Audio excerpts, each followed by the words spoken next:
अस्सलाम वालेकुम dear student. आज की क्लास में हम क्वेश्चंस के बारे में डिस्कस करेंगे। जैसे कि हमने क्लास में ऑनलाइन क्लास में डिस्कस किया था कि क्वेश्चन दो टाइप के हमने डिस्कस किए थे, एक इन्फॉर्मेटिव और दूसरे कन्फर्मेटिव। कन्फर्मेटिव का दूसरा नाम क्लोज टाइप भी है और इन्फॉर्मेटिव का दूसरा नाम ओपन टाइप है।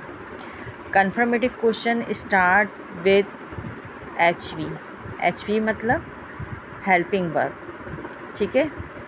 हेल्पिंग वर्ब जो वर्ब को सपोर्ट करते हैं सेंटेंस बनाने के लिए is am are helping verb नहीं है।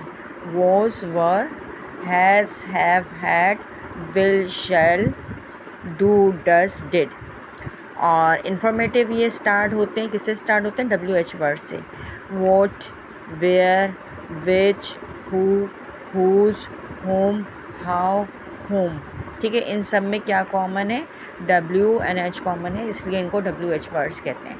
अच्छा जी, कन्फर्मेटिव और इन्फॉर्मेटिव में डिफरेंस ये होता है कि कन्फर्मेटिव जो होता है उसमें कुछ इन्फॉर्मेशन सवाल पूछने वाले को होती है, वो सिर्फ कंफर्म करना चाहता है।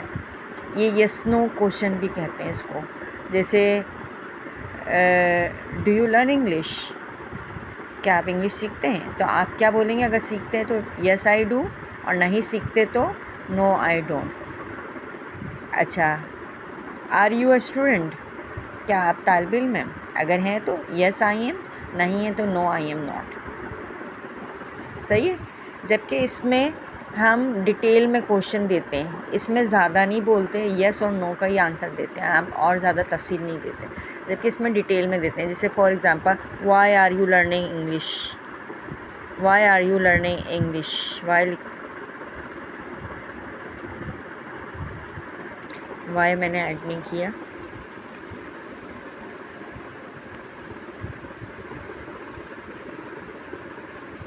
Y are you learning English, आप इंग्लिश क्यों सीख रहे हैं? तो आप अपनी जो रिक्वायरमेंट है उसकी वजह से जवाब देंगे। I am learning English because I need it in my profession, I need in during teaching, I travel country to country and teach Islam and this and that. सारा डिटेल में आप जवाब देंगे, इसमें यस नो नहीं करेंगे, ठीक है। फिर इसके बाद हम डू और डज कहाँ लगाते हैं? सबसे पहले हम डू डज की प्रैक्टिस कर रहे थे ना। डू डज कहाँ लगाते हैं? ये भी helping word. Do, they, you, we and plural. Plural मतलब एक से ज़्यादा। Does, DOES does, she, he, it and singular noun, ठीक है। अच्छा, दे क्या होता है? दे होता है एक से ज़्यादा, चाहे वो लड़का हो, सारे लड़के हों या सारी लड़कियाँ हों या लड़के लड़के मिक्स हों, ठीक है। शी एक लड़की के लिए, ही एक लड़के के लिए, इट एक चीज़ या जानवर के लिए, यू तुम आप, और वी हम, राइट। अच्छा, अब हम क्या करेंगे? Confirmative close type helping verb और सब्जेक्ट।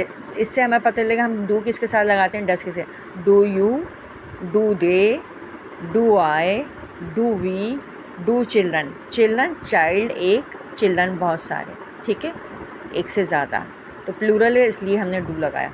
डू स्टूडेंट्स, बहुत सारे तालिब इल्म है इसलिए डू लगाया। डू फ्रेंड्स, एस लगा हुआ, दोस्त बहुत सारे दोस्त, इसलिए हमने डू लगाया। Do parents, parents mother father दो होते हैं, प्लूरल होते हैं, इसलिए डू लगा। अच्छा, अब डज से helping verb plus subject, subject जो काम करता है, ठीक है। Does she, does he, does Hina, does boy, boy singular है। डज टीचर, एक टीचर है। डज मदर सिंगुलर है। डज माई सिस्टर, इससे कंफ्यूज नहीं होगा कि माई लिखा हुआ है, ये एक ही है, सिस्टर ही है, माई सिस्टर मेरी सिस्टर। डज योर ब्रदर, आपका भाई। डज इट, ठीक है। अब इसकी फॉर्मेशन कैसे होती है? फॉर्मेशन मतलब क्वेश्चन बनाते कैसे हैं? हेल्पिंग वर्ब, जो भी हेल्पिंग वर्ब होगा, do, does, did, is, am, are, was, were, जो भी होगा, पहले वो हेल्पिंग वर्ब लिखेंगे, फिर सब्जेक्ट यानी काम करने वाला, वर्ब की फर्स्ट फॉर्म मैंने ऑब्जेक्ट। जैसे मैंने लिखा हेल्पिंग वर्ब मैंने डू लगाया, सब्जेक्ट यू, वर्ब की first form cook biryani, do you cook biryani.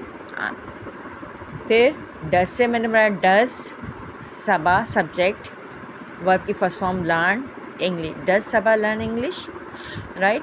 तो यस शी डज और no she does not, right.